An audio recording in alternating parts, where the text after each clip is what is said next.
الله لا إله إلا الله محمد رسول الله.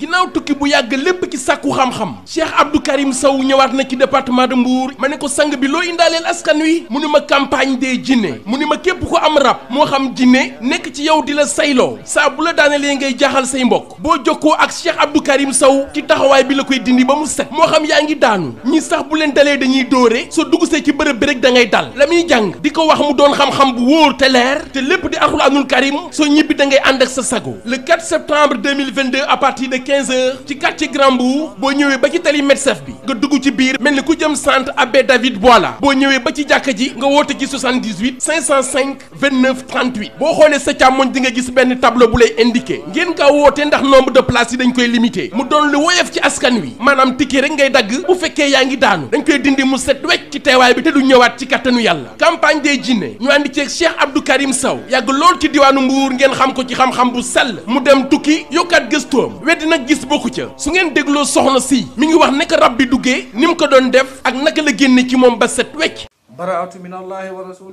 ñoom dañoo soxor damaa bëgg mu dof damaa bëgg mu dof. kan dof. Ramatulaay. lu tax Ramatulaay dof. damaa bëgg mu dof rek. lu tax Ramatulaay dof. waaw damaa bëgg mu dof rek. lu tax nga bëgg mu dof. ndax dañoo xuloo woon. waa.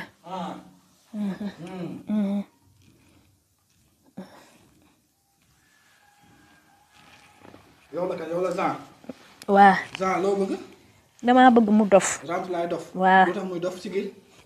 lu tax Ramatulaay di dof. xoori mat aleykumul may toto wa damoo lax ma xinjiro maa uxila li xayri laay bihi xoori mat aleykumul may toto wa damoo lax ma xinjiro maa uxila li xayri laay bihi xoori mat maa ngi dem nag wa damoo lax ma xinjiro maa damay dem laay bihi xoori mat aleykumul may toto wa damoo lax ma xinjiro maa uxila li xayri laay bihi xoori mat. La campagne des jinne ñu àndi ceeg Cheikh Abdou Karim Sow le 4 septembre 2022 à partir de 15h ku ko dégg na nga ko wax sa morom ngeen nga woote ci 78 505 29 38 ndax le nombre de places est limité asalaamualeykum wa rahmatullah taala wa barakatu. لا إله إلا الله